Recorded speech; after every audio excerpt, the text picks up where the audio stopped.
Oh man. Wow.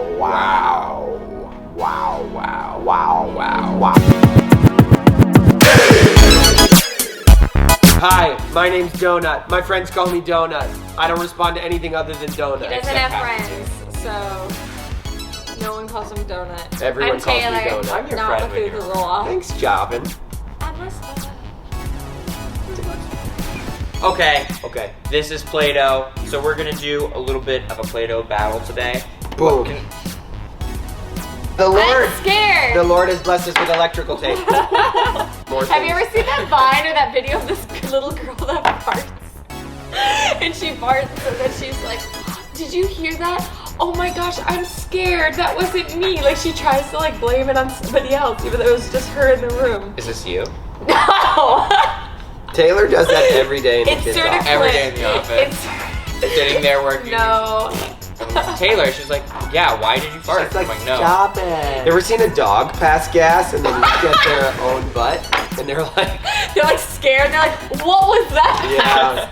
Listen, my rabbit is coming together, I'm humans. so sorry. How are This you looks like making a a rabbit? pizza. Am I not supposed to make a rabbit? Am I even in this? Yeah, you're in. Taylor, gosh. I heard her. Oh! Ow! He just killed the rabbit! Peter! Peter the rabbit, you're dead! He doesn't feel so well, Mr. Stark. What? Oh, That's too rude. soon. This week we're talking about backstabbing, just like I just backstabbed. Methuselah just backstabbed my bunny rabbit. Oh wow, that just hurt. I just pushed it Whoa, on my what do you eyes. I felt like my think's eyes were gonna go in my What do you face. think? I made a faceless snowman. Oh wow. Taylor is really upsetting us all right now with her I'm rage. backstabbing everybody. She is backstabbing. I hope I don't get stabbed in the back. Okay.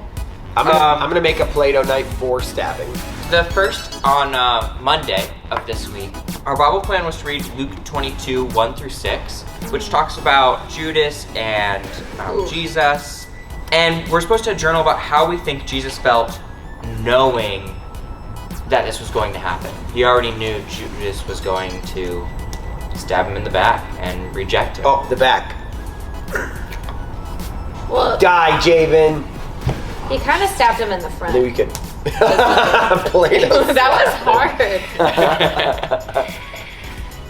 He's talking about Jesus.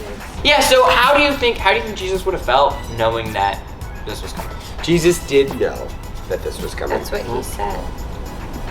By his foreknowledge, my faithful servant will justify many. Oh, How do you think Jesus did feel? this is going No, downhill fast, folks. Taylor, you answer. I think he probably looked at like the whole grand scheme of it, right? Right. Because he's God. And like he knew the purpose in it. Jesus is God. So yeah, I don't know, and he just chose to love Judas regardless and whatnot, which we should also do. Love the Judases in our lives. I made a turtle. I need to make a jib. Look at him. No!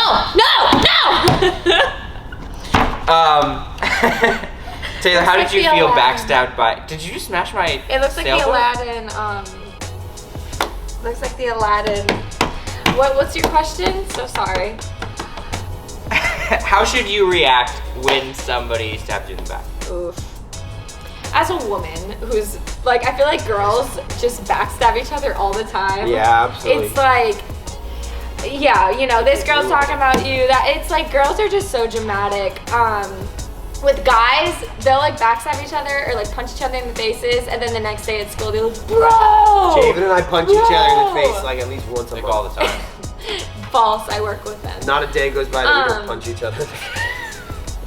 So what was the question? How to handle it? I think like we have to learn how to have like the grace and the love of Christ, and so Yeah. how we handle it is we see them through God's eyes, and like everybody's not going to be perfect.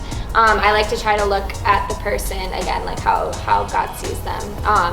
Which of course, like you can be upset for a little bit, but then you have to forgive them and whether that's being friends with them or maybe moving on from that friendship, whatever that means. Oh yeah. You know, I think you mentioned something like a really, really important part is that it's okay to be upset. Like I think true. we get so wrapped up in, oh, I need to be forgiving, or like it's okay, like it's fine because God loves them. Like that's great, but if we're lying to ourselves about how we actually feel, then that's not healthy for one. And it's also just not biblically like sound. Like we shouldn't be masking our feelings. True. We should be talking to God about it. We should be vulnerable and transparent about what we're feeling, so that we can work through that. And you know, if we are hateful towards somebody or angry, we can talk to God and admit those feelings and hopefully get past that, and so that we can love them the way He does. But we have to like first admit, like, I'm really hurt that this person backstabbed me. You know, like, yeah, that's rough. Yeah, I agree with both you guys. I think there's a difference between saying you forgive somebody and then actually forgiving them in your heart. You know, Jesus said, like, if you hate your brother, you're murdering him in your heart. And so it's like, my kids do it all the time. They'll like punch each other. Be like, I forgive you. But they're still mad. Like, they still run away, you know, mad and upset. And so really, to be honest with you, like an empty apology means nothing if you're still feeling those feelings. Like Mr. Javen said, you got to process through those feelings. When I was growing up, my mom would always say, she would always quote Jesus. I don't know if you've ever heard of him.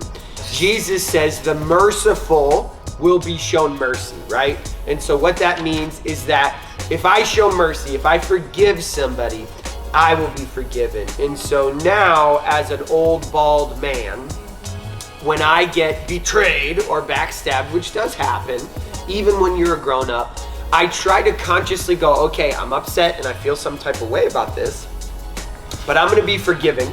I'm gonna show that person mercy. I'm gonna give them the benefit of the doubt.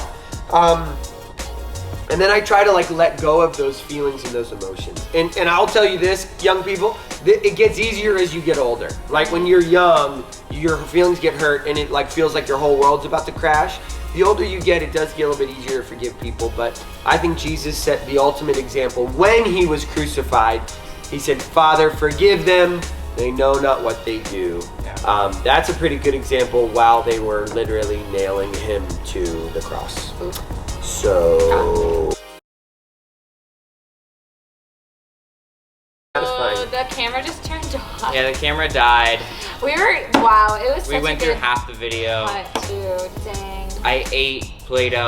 He did eat Play-Doh. I actually did. Then he tried to make me eat it after he ate it. We'll put in a clip of the overhead of when I ate the Play-Doh here to prove it, but it's not gonna be as funny. Good news, guys. This contains wheat and it's non-toxic. Hey, fun fact, if you're gluten-free, you can't play with Play-Doh. I dare you to eat a piece of Play-Doh. He did. Javon. Alright, so just to wrap up this video, we're gonna talk about when someone betrays you, do they get away with it? And Was that really the question? Yeah, should you take revenge on people who betray you? How should you treat those people? So I'm just gonna answer this like I did last time. I've learned through my years that How many years? 26. Wow, 20. My birthday is during the hurricane. No, it's Labor Day. My mom was in labor. She says that every time, guys. Anyway, so I learned that God is my defender. And so whenever I feel like I've been done unjustly or whatnot, I just kind of rest in the fact that God's got my back and He's my defender. And That's good. my answer to that. That's good. I just want to weigh in, kind of like, do they get what they deserve? Yeah. You know, it's really easy to want somebody to get what they deserve when they've hurt you. Yeah. And the truth is this, is that God is just, and they will receive payment for the crimes they've committed against you, if you will. Yeah. But God usually doesn't let us witness that because it would create pride in our hearts, which is sinful. But the reality is they might lose you as a friend if they hurt you. They might lose other friends. Other people might see their behavior and not want to be friends with them. And so even if you don't see that justice, if you will, carried out, anytime you do wrong, there is a payment for it. And so, well, also it's kind of funny, we sit here and talk about like, oh, I want them to get what they deserve. But, all of us as Christians, we don't get what we deserve. True. All we deserve is the cross, but fortunately, all we got was the cross. Oh my God, That's Danny's line. He's right though. It's the truth. And what I mean by that is substitutionary atonement. Explain it. No, go ahead. God, Jesus, our verse for the series, Hebrews 4:15, Jesus lived the life that we should have lived. He lived the perfect life. And instead we lived like dirtbags, and we should have died on the cross. But we don't. We get his forgiveness because he died on the cross in our place. Boom. For all of our sins. Dirtbags. Yeah, I love that. And the cross goes from a beacon of our impending destruction, right? A reminder of our brokenness to a reminder of our salvation in Jesus. Yeah. So really we shouldn't be focused on other people getting what they deserve, because if we really understood God's grace and that we didn't get what we deserve, we would be willing to forgive them too. Si, senor. I'm not gonna. Oh, she made the snake again. I'm not gonna eat Play-Doh again. That was a bad mistake. Taylor, show your snake to the big camera. Oh, I already kind of ruined it. Ruined? Is that northern terms there? Wait, these are gonna be little coconuts. Ruined. Are you just not educated? Yeah, show him. This is my snake. Can you guys see the snake? Yeah, they can see. Here, put him right here so they can see. No, you're gonna smash him. Is he gonna live? Can your snake live under my palm tree? I was gonna cut his head off. Come on. All right, guys. This has been The Link. We will see you this Sunday at The Link at Church in the Sun. Code word? Code words. Code word. Code word alert! Code word! Word! Code. Oh, nice. So you're Oh my gosh. Wow. Taylor! Yeah. I got Play-Doh'd in the eye.